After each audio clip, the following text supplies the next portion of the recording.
Hello everyone. So on the last video we talked all about amino acids, but let's start talking about polypeptides and primary structures, things that are the building blocks to proteins and enzymes. Kind of cutting straight to the case, here we have an example of a peptide bond between alanine and cysteine. So the idea of a peptide bond is that more or less we're going to do a dehydration reaction that through the removal of water we're going to connect the amino end of one amino acid with a carboxyl end of another amino acid. Now let's dive a little bit more into detail about talking about the reactions of forming that peptide bond. Normally we just lightly cover it and talk about it as condensation, but I thought it might be a pretty interesting thing to connect it with organic chemistry throughout this video. One of the interesting things is that we might want to think that we have a direct reaction between the amino end of one amino acid and the acidic carboxylic end of another amino acid, but that's not the case. If that was the case, we would form a carboxylate ion intermediate, and these tend to be unreactive because they form a resonance structure between the two oxygens. Instead of a direct reaction, usually we form a carboxylic acid intermediate. So in the case in the cell, we have interactions with the ribosome that do this, but in the lab, we use a reagent called DCC. This allows us to create a carboxylic acid derivative, which changes the chemistry of our reaction. In the case of the cell, the ribosome is acting as the leaving group that has interactions with a carbonyl carbon. So after the amino end of one amino acid attacks, it's going to kick off its interactions with the ribosome.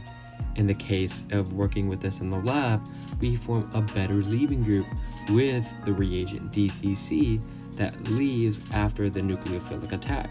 And this is how we form our peptide chains, instead of just doing a direct reaction between the two amino acids, which results in something that's not reactive. So now that we talked about how peptide bonds form, let's look at an example of a tripeptide. This is a polypeptide with a 3 amino acid residue sequence: glutamine, serine, glutamine. So in this case, there's 2 glutamines and 1 serine in the middle.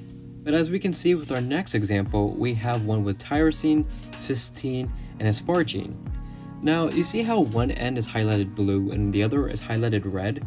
This is what we refer to as the N-terminal and the C-terminal, because one end of the polypeptide chain is going to have a carboxylic acid at its end, and the other one is going to have that amino group. We talked about how peptide bonds are formed and did some examples with some polypeptides. Let's do a little bit of a recap. So we know that amino acids have R groups, and each R group has different characters depending if it's polar, non-polar, charged, or aromatic. So we're forming these long stretch polypeptide chains where each single building block or brick in the brick wall has a different R group.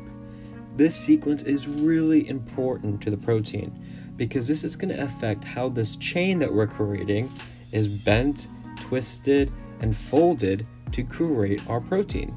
And structure means function in biochemistry. So now that we have our polypeptide, let's start talking about the different factors that influence in our primary structure and what helps give us those different shapes, twists, or bends. Oh, there are definitely enzymes that assist in protein formation called chaperones that help with the folding. But on top of that, the polypeptide itself has some interactions because we have all these R groups on our polypeptide chain from the single amino acids that they're going to interact with one another. In some cases, it's going to be ion-ion interactions from different amino acids on the polypeptide chain with different ions. Or in other cases, we might just see some hydrogen bonding, which are really strong dipole-dipole interactions. On top of hydrogen bonding, 2 cysteine residues at different points in the polypeptide can actually do an oxidation with one another and form stabilizing disulfide bonds. So all of these factors or interactions build up to help us have a stable polypeptide chain. Another really crucial interaction that plays a big role in giving our polypeptide and primary structures shape is hydrophobic and hydrophilic interactions.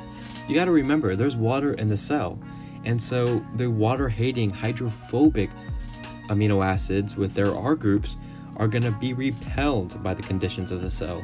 And so what happens is this influence a folding pattern in our primary structure to have it that the hydrophobic amino acids are kind of tucked in the middle, protected by the hydrophilic amino acids on the outside.